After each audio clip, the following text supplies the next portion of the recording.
Boa tarde, bem-vindos ao programa De Olho na Saúde. Vamos conversar hoje com vocês sobre um tema relacionado à cirurgia plástica. E o tema é: o que é ginecomastia? Hoje o nosso convidado é o Dr. André Colaneri, cirurgião plástico e especialista pela Sociedade Brasileira de Cirurgia Plástica. Boa tarde, doutor. Boa tarde, obrigado pelo convite. Então, nós vamos falar hoje sobre um tema que muita gente desconhece, né, doutor? O que é ginecomastia? Isso é verdade. É uma cirurgia que tem aumentado muito a procura, principalmente pela maior divulgação, né? Então, a ginecomastia é o aumento das mamas nos homens. Tem muitos homens que têm mamas aumentadas, né, os peitos aumentados, se incomodam demais e não sabem que tem jeito para melhorar isso daí. Então a ginecomastia é a mama aumentada, mas pela glândula. Então gineco é feminino, mastia mamas. Então são mamas femininas, mas nos homens, tá? A glândula mamária masculina, ela não desenvolve normalmente nos homens. Somos mamíferos, temos todos mamas, mas nos homens não desenvolve, nas mulheres desenvolve por questões hormonais. Agora existem dois picos de desenvolvimento fisiológico, ou seja, natural, na vida do homem, que uma deles é nos 13 anos, 12 anos, até 14 anos, que tem aquele pico de aumento de hormônios na adolescência e pode acontecer de aumentar a glândula mamária nos homens. Na grande maioria, ela evolui, né? Então, tem até 65% dos pacientes têm o aumento da mama, mas depois dos 17 anos, só 7,7% persistem. Então, é comum ter um carocinho que incomoda, dói na mama, mas evolui, a maioria fica sem. E na andropausa, lá pelos 50 anos, mais ou menos, que cai a testosterona, que é o hormônio masculino, e aí desenvolve um pouquinho mais a mama nessa faixa etária dos 50 anos. Existe também a pseudoginecomastia, pseudo é falsa, né, a ginecomastia falsa, ou lipomastia, lipo de gordura, mastia de mama. Então é a mama aumentada, mas não pela glândula, pela parte gordurosa da mama, né? Então a mama pode ter gordura e glândula ou ambas, né? Lembrar que hoje a população está engordando muito, né? A obesidade é uma pandemia, o sobrepeso tem aumentado muito. Então é muito comum e muito frequente o homem passar a ter mama na vigência da vida, no passar dos anos, pelo aumento da gordura. Pode aumentar a glândula também? Pode, mas é mais raro, né? Tem algumas patologias, algumas doenças que podem levar ao aumento da glândula durante a vida. Alguns tipos de câncer, câncer de testículo, câncer de pulmão, de fígado, né? Tem algumas doenças que podem levar a cirrose. Que é o contrário do que as pessoas pensam, um homem também pode ter câncer de mama, não é isso? Pode, porque tem a glândula, né? Tem a glândula. Inclusive pode ter, desenvolver a ginecomastia e ter um câncer de mama. É raro, mas pode acontecer, né? Então essas doenças todas acabam tendo um distúrbio hormonal, né? E isso aumenta a glândula. Tem alguns remédios também que podem aumentar a glândula, alguns remédios para antidepressivos, para depressão, para pressão alta, para o coração, né? Tem remédios para próstata, até a finasterida, para não cair cabelo, muitos usam, pode aumentar. Anabolizantes, né? Que muitas pessoas que fazem academia infelizmente usam, porque faz um malefício muito grande. Esses remédios e outros vários podem aumentar a glândula. Algumas drogas também. A maconha, por exemplo, pode aumentar a glândula mamária, né? Então você pode ter a ginecomastia pura, que é só a glândula, a lipomastia pura, que é só a gordura, ou a ginecomastia mista, que é a mais frequente. E isso não dá para identificar em casa, tem que ir ao médico para saber se é adipose, se é, né, se é gordura, a gente quando examina o paciente, a gente tem uma noção, mas nem a gente sabe direito, porque você tem a história, vê fatores predisponentes, né, como foi quando surgiu, quando começou com 12, 13 anos, ou começou depois de 30 anos, ganhou peso, não ganhou peso, como foi, toma remédio, não toma, tem uma noção. Até a palpação você tem uma noção, porque a gordura é um pouco mais mole, a glândula é mais dura e fica mais perto, embaixo da areola. Então se você pega uma mama mole em volta e bem endurecida embaixo da areola, a chance de ser uma glândula é grande. Mas só o ultrassom, que é um exame de imagem, vai falar que a gordura, que a glândula tem os dois, é só gordura ou é só glândula. Então é sempre importante ver essa parte de exames de imagem. Lembrar que no screening a gente precisa fazer alguns exames também, antes de ir para uma cirurgia, você tentar saber a causa dela. Então tem uma bateria de exames, de hormônios, né, para a gente tentar checar se tem algum distúrbio que pode levar a essas doenças todas que a gente falou, mais algumas, né, pode levar a ginecomastia ou não, se é natural e fisiológica, antes de operar, para tentar saber a causa. Eu queria que o Nil colocasse a imagem 1, Nil, porque aí vai mostrar o que o doutor está falando, né? Que é bem a imagem do jovem com a ginecomastia, né, doutor? Isso, é das mamas aumentadas. Tem alguns graus de ginecomastia, eu vou aproveitar para pincelar. O grau 1 é uma mama com areola, a glândula atrás da areola. Parece uma bolinha de ping-pong bem atrás da areola. Geralmente é menorzinha, é pequenininha, bem definida e visualizável mais com 12, 13 anos. É aquela típica do garoto adolescente, que é magrinho e tem aquele carocinho. A ginecomastia grau 2 já é uma mama maior, né, que não é só em volta da areola que você vê, embaixo da areola. Ela é uma mama maior, mas ela não tem queda, ela não tem uma dobra, não tem uma pitose. A mama não é caída, né, com uma dobra e um excesso de pele. Então a grau 2A, ela não tem excesso de pele, a grau 2B já tem um pouco de excesso de pele, você já vê aquela dobrinha sem ela ser pendular, né? Então tem uma dobra, mas não caída. O grau 3 já é uma pitose. Esse dessa foto, que grau é, doutor? É 2B, né? Você vê que é uma mama maior, mas a areola ainda está para cima, ela tem um sulco mamário, quer dizer, uma dobra ali embaixo da mama, mas não é aquela mama caída, né? O grau 3 é uma mama bem caída. O grau 3 já tem um excesso de pele grande, então não basta só você tirar gordura e glândula, tem que tirar pele também, né? Às vezes no grau 2B também se tira um pouco de pele. Tá. E o tratamento seria a cirurgia apenas? A ideia do tratamento é tirar o problema do paciente, né? A ginecomastia, ela tem uma importância muito grande da parte psicológica, porque a parte física é muito difícil você ter um problema maior por o aumento da glândula. Pode dar um câncer, até pode, mas é muito raro, é difícil de acontecer, pode acontecer. Mas a mama, até a mama que não evoluiu muito, pode ter também um câncer. Mas a parte psicológica é fundamental. Há meninos que não pegam praia, não vão em vestiário, não jogam bola, não frequentam churrasco, meio que se podam de uma vida social. E isso, principalmente num adolescente, num adulto jovem, é muito ruim.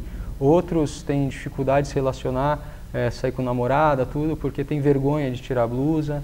Né? Então causa um constrangimento grande. A gente opera até adultos, já com filhos, com família, fala, eu tentei a vida inteira fazer isso, não consegui, agora que eu posso, vim resolver, porque me incomoda. Né? Então essa parte ela é bastante importante da parte psicológica. A cirurgia visa tirar a mama, então para o paciente que chega lá, tanto faz se é gordura, se é glândula, se é os dois, me tira isso daqui que me incomoda.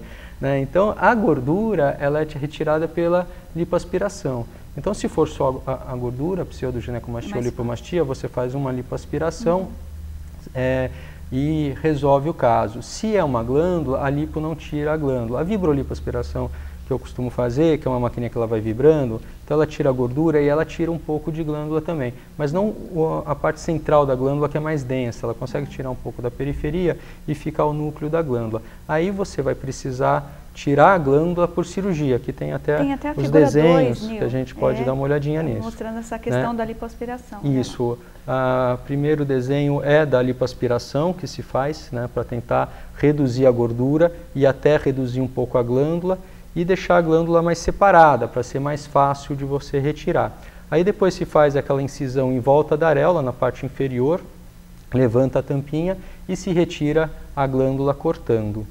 É tudo com anestesia local, doutor? A cirurgia é com anestesia local e sedação, na grande maioria dos casos. O paciente interna de manhã, a cirurgia demora em torno de 2 horas e vai embora à tarde, né?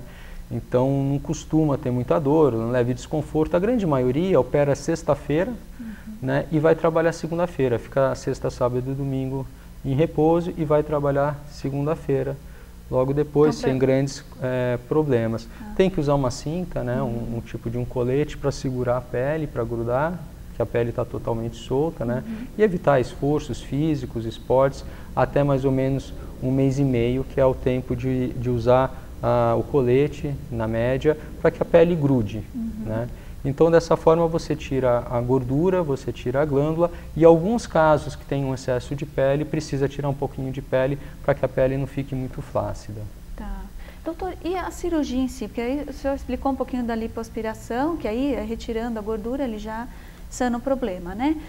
E a cirurgia em si, que teria que retirar, propriamente dito, toda essa glândula mamária.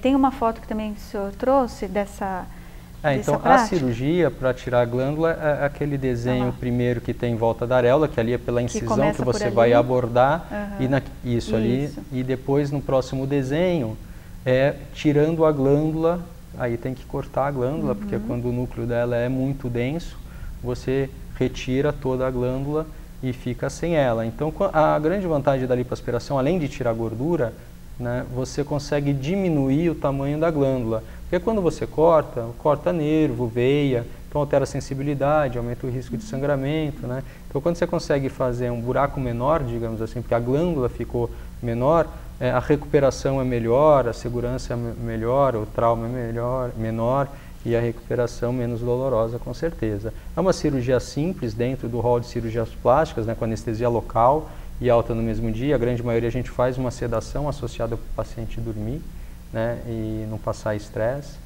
né. Então ele não vai ver nada, né? Tem que deixar não, claro ele isso. dorme o tempo todo. A cirurgia é com anestesia local porque a gente injeta no lugar, mas ele está dormindo, né? Então já recebe um sedativo antes da cirurgia, já chega no centro cirúrgico, já não vai ver nada, não lembra mais de nada, quando acordar está pronto, já resolveu o problema. Tá. Isso é feito em clínica, em hospital? Qual é o local que é feita essa cirurgia, doutor? Então, depende. O ideal é operar sempre em ambiente hospitalar, né? A cirurgia em ambiente hospitalar é mais segura, porque assim, tudo tem risco. Você ir no dentista tem risco, né? Também a anestesia local da mesma forma. Agora, se tiver uma intercorrência, além de você saber tratar, que o especialista da Sociedade Brasileira de Cirurgia Plástica está preparado para operar e também para tratar intercorrências, ou seja, é importante ter um especialista operando, é você ter condições de tratar. Não adianta estar num ambiente que você não tem as condições para tratar algum problema, né? Operar em consultório, o risco de tudo é muito maior, o risco de infecção é maior, se der algum problema, reverter o problema é muito complicado. Então, o ambiente hospitalar é sempre uma segurança grande. Eu acho que deve ser operado com um especialista em ambiente hospitalar. Tá. E já falando dessa questão do risco, quais os principais riscos que essa cirurgia pode ter? Tem algum risco? Ou os pré riscos são ou muito pós? pequenos, né? A anestesia é local, então é uma anestesia parecida com a de dentista, é difícil de ver algum problema. Lógico que você tem que avaliar o paciente, fazer exames pré-operatórios, né? Fazer um screening. E em termos anestésicos é bastante seguro, um risco de infecção é uma cirurgia bastante segura, que teoricamente não precisaria tomar antibiótico, né? A gente sempre dá um pouco. Sobre sangramento, o sangramento é pequeno, mas sempre evitar de fazer força, carregar peso, não tomar banho quentes e demorados, porque tudo que é calor facilita o sangramento pós-operatório, né? E não tomar nenhum remédio com anticoagulante, então aqueles que têm ácido acetilsalicílico, geralmente que fala da dengue, em caso de suspeita de dengue, esses remédios todos têm anticoagulante. Então não tomar 14 dias antes, não tomar 14 dias depois, avaliar o tipo de cicatrização do paciente, né? Em volta da areola costuma ter uma cicatriz muito boa, né? E costuma ficar, lógico tem uma cicatriz, cortou, tem cicatriz, mas fica pouco perceptível, costuma ficar bem boa. E o pós-operatório o paciente tem que ajudar, não adianta passar pela cirurgia e achar que pode fazer tudo, não pode, né? Então evitar de fazer força, pegar peso, evitar banhos quentes e demorados e esperar o tempo adequado para fazer exercícios, porque lembrar que a pele está toda solta, para grudar ela demora um tempo, que geralmente é 1 mês e meio. Então, se manter dentro das orientações do médico. Fazendo tudo isso, é uma cirurgia bastante segura, né? Bem segura. E não tem, assim, a lógica que como toda cirurgia tem riscos de infecção, mas se o paciente fizer, né, seguir todas as orientações... É um risco muito pequeno, né? Porque é uma cirurgia limpa, que não mexe em nada contaminado, e depois, o ambiente hospitalar é adequado, você toma um antibiótico por um tempo, né? Tem é só seguir as orientações que costumam ser bem... E o paciente pode tomar banho normalmente logo em seguida? As recomendações do pós-operatório? Costuma tomar banho morno, nada de quente demorado. A gente até usa um tipo de curativo já de plástico para que possa molhar sem trocar e depois de 3 dias o paciente passa no consultório para a gente tirar o curativo, aí já fica sem curativo, pode molhar, não tem problema nenhum. mas sempre banho morno, nada de quente demorado, porque todo o calor facilita o sangramento. Tá. Doutor, se o menino que está nos ouvindo aí tem uma suspeita de ter essa mama aumentada e não ser fisiológico, como que ele faz? Ele tem que buscar o cirurgião plástico ou ele pode ir primeiro num médico clínico? Como que é porque às vezes Claro. eles ficam com receio de, eu vou no médico que eu vou normalmente, numa clínica médica, e aí a cirurgia é feita só pelo especialista, é só feita por cirurgião plástico. O cirurgião plástico é o ideal que se faça com cirurgião plástico, né? Então, aquele paciente com 12, 13 anos que começou a ter uma ginecomastia, começou a incomodar, ele pode passar por um endocrinologista, porque tem um remédio, que é o tamoxifeno, que diminui a formação da ginecomastia e muitas vezes acaba regredindo, evoluindo. Nem sempre acaba evoluindo. E o endócrino, ele pode fazer um check-up, checar se tem alguma causa hormonal que está dando a ginecomastia ou alguma doença que está levando a ginecomastia, né? Em pacientes mais velhos, que já têm ela a longo prazo ou que têm ganhado peso e o componente gorduroso é muito grande, o remédio para a glândula não vai resolver, porque nem que diminua a glândula, ele ainda tem o componente gorduroso, e a gordura só perdendo peso mesmo para emagrecer. Agora, um screening clínico deve ser feito, né? Alguns pacientes que têm pequena ginecomastia, de glândula, né, como estou falando, a verdadeira, pode tentar um tratamento clínico para resolver o problema. O paciente que já tem uma ginecomastia maior, mais desenvolvida, ou que causou por anabolizante, ou com ganho de peso, ou com componente gorduroso grande, ou que já está desenvolvendo há muito tempo, são casos de mais difícil reversão, né? Aí a cirurgia passa a ser bastante interessante nesses casos. Hoje, pacientes têm muita dificuldade de fazer exercício, de ter tempo para malhar, então alguns procuram para tirar aquele componente de gordura ou de glândula, porque a cirurgia acaba sendo uma coisa mais rápida e eficaz do que fazer o tratamento. O tratamento ajuda, lógico, para a glândula, para a gordura não vai mudar nada. E em relação à idade, eu estava vendo no teu artigo também que tem uma faixa etária, a partir dela que é recomendado fazer a cirurgia, não é? Se ele detecta com 10 anos que tem ginecomastia, ele já pode fazer? Como a glândula, comumente ela aumenta lá pelos 12, 14 anos, é muito comum e muito frequente, quase 70% dos garotos podem ter, só que só 7,7% continuam. Porque, doutor, depois convenhamos, 17 anos. Essa época aí, geralmente é o tratamento clínico.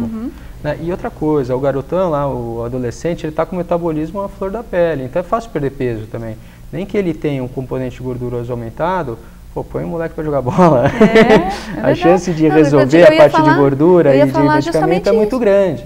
Né? Então é difícil a gente operar pacientes nessa faixa etária. A gente passa a operar lá para os 18, 19 anos, mais para frente, que já passou da época de evoluir e que tenha um componente grande e que você fazendo o screening dos exames não detectou nenhuma causa que possa ser revertida medicamentosa. Porque eu ia comentar justamente a questão, hoje a faixa etária, né, desses meninos de 13, 14 anos, eles já são enormes, os meninos, né? São meninos grandes e já são corpo de homem.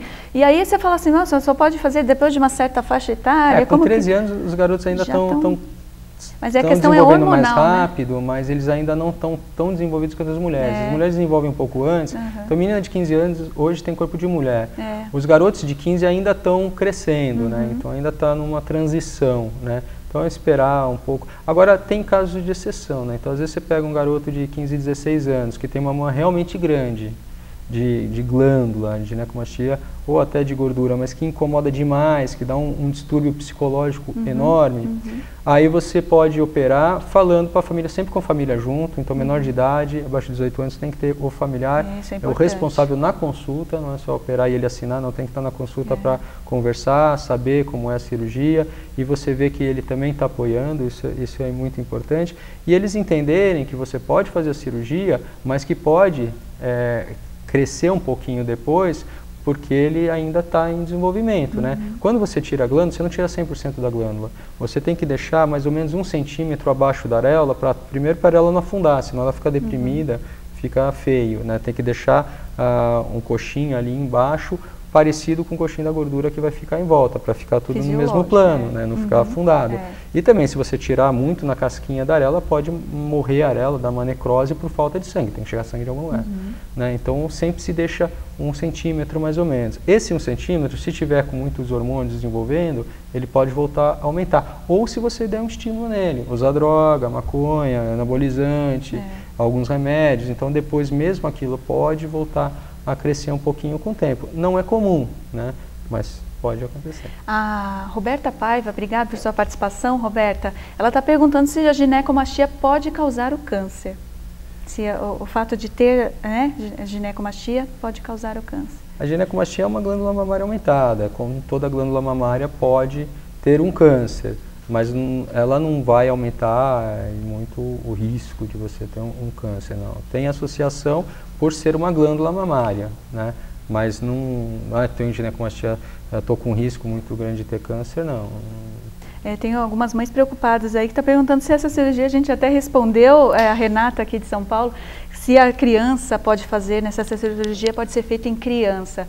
Aí o doutor já explicou, né? Mas geralmente é depois do final da adolescência, né, lá pelos 17, 18 anos. Porque para as mamães, 15 anos ainda são nossas crianças. Então, exceto aqueles casos, como eu falei, que esteja causando um problema grande psicológico. A OMS, que é a Organização Mundial da Saúde, ela define saúde como um bem-estar físico, emocional, psicológico, né, mental, não é só físico. Então, se a pessoa está bem fisicamente, mas psicologicamente, emocionalmente está muito ruim, isso causa um problema na vida dela, de constrangimento, isso também é um problema de saúde.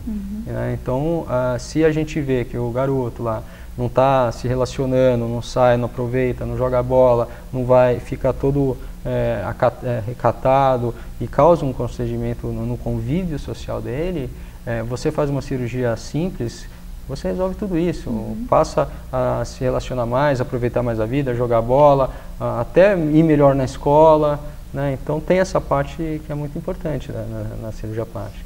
Nossa, que bom. Doutor, eu acho que uma coisa importante para a gente dar, acho que talvez dicas, né, para a população, é justamente assim, ao desconhecer, né, as patologias, ou ao desconhecer, nós estamos aqui conversando sobre especificamente ginecomastia, as pessoas às vezes procuram tratamentos errados, né, ou tratamentos que não são corretos. Eu gostaria que o senhor, por favor, desse alguma dica, né, para os pais, né, desses meninos aí, principalmente nessa faixa etária, que eles às vezes se preocupam, talvez tardiamente, mas quando entra essa questão social, né, que começa a namorar, né, que o menino tira bastante a blusa no clube, né, e começa a perceber, que os pais também percebam isso, né, que às vezes o menino não sabe que tem essa disfunção e o outro, né, o pai, a mãe, o colega vai observar que tem, né, alguma diferença. Muitos dos que têm não conversam, tem vergonha até de falar, né. Então tem muita gente que tem e tem vergonha de falar até com os pais. É importante você ter um relacionamento dos pais com o filho e comentar, tá te incomodando isso, você se sente bem, tá te causando constrangimento, e dar abertura para falar. A partir daí pode procurar um endocrinologista para fazer um check-up e ver se tem algum problema hormonal, né? Se não tiver, pensar numa cirurgia, ou se tiver uma idade e não tiver uma glândula tão grande, um sobrepeso tão grande, tentar reverter com medicamento e exercícios. Porque eu fico imaginando que a decisão para fazer a cirurgia, assim, a princípio é do rapaz, né? É do menino. Ou os pais falam, vamos lá que você vai fazer a cirurgia. Não, toda cirurgia plástica que você chega com os pais meio forçando a cirurgia, já não é muito para ser feita, né? Você tem que conversar com o paciente para ver se aquilo incomoda. Porque o que vai operar o paciente, que vai mudar o paciente, né? Os pais tem um ponto de vista dele, mas o paciente não pode fazer uma coisa que para ele está tudo bem, não está incomodando, mas isso é muito raro de acontecer. Né? Geralmente o paciente fala com os pais chegam apoiando, falando realmente, incomoda, atrapalha, a gente vê o constrangimento dele e dá um apoio. Né? Isso é o mais comum, né? É difícil numa cirurgia dessa ser o reverso e o paciente não querer, na verdade. Olha aí. Bom, muitas coisas, né, para você ficar ciente do que é como que a gente pode dizer? É uma ginecomastia, não é doença, né, doutor? Não, não é uma doença, é uma alteração, muitas vezes fisiológica, uma alteração anatômica. Isso, para as pessoas ficarem cientes do que é a ginecomastia, né, e poder saber que tem tratamento, saber que pode aí contar com cirurgiões plásticos. Uma dúvida frequente é aquela, você vai voltar, né, depois de operar, né, que a gente deu uma pincelada, é verdade. Mas quando a gente faz a cirurgia e você tira muita gordura e tira muita glândula, o risco de voltar é muito pequeno, né? Agora, principalmente a gordura, cabe ao paciente não engordar, né? Porque se você comer demais, você acaba engordando também. Lógico que você vai ter menos gordura nas mamas e a tendência é aumentar, engordar nas mamas vai ser muito menor do que engordar na barriga, nas costas, né? Então, a tendência a engordar é bem menor, mas o paciente precisa se manter, né? Porque comida é matéria, comeu, entrou, ou gasta ou vai acumular em algum lugar. É verdade. Então, eu queria manter o paciente. Que o Nil colocasse a última figura, Nil, que mostra olha lá, ali está mostrando como fica depois da cirurgia, né, doutor? A ideia da cirurgia é essa, é tirar o aumento das mamas e deixar com uma forma natural, sem estigma de cirurgia. Lógico que vai ter uma cicatriz, mas a cicatriz costuma ficar boa, ficar fininha, pouco perceptível. O homem ainda costuma ter pelo, né? Então o pelo acaba até escondendo um pouco mais a cicatriz. E que torne a vida do paciente mais agradável, com menos peso, né? E sentir mais à vontade para fazer a vida social dele e que isso contribui com o bem-estar e qualidade de vida, porque a qualidade de vida é você estar bem com você mesmo. Isso aí. Olha aí, tá dado o recado, né, doutor? Eu agradeço muito a sua vinda ao programa, espero que possa vir outros momentos, né, falar aí sobre tantos temas da cirurgia plástica, né, como especialista aí da Sociedade Brasileira de Cirurgia Plástica. Gostaria muito de agradecer, então, se eu quiser se despedir do público. Eu que agradeço o convite e estou à disposição. Ok, e você que fica aí com o programa, pode mandar aí a sua pergunta, se você tiver alguma dúvida, mande uma informação aí para deolhonasaude@justtv.com.br e que a gente pode até remeter ao Dr. André, caso você tenha alguma dúvida sobre esse tema de ginecomastia. Fique aí com o programa da Just TV e boa quinta-feira para vocês.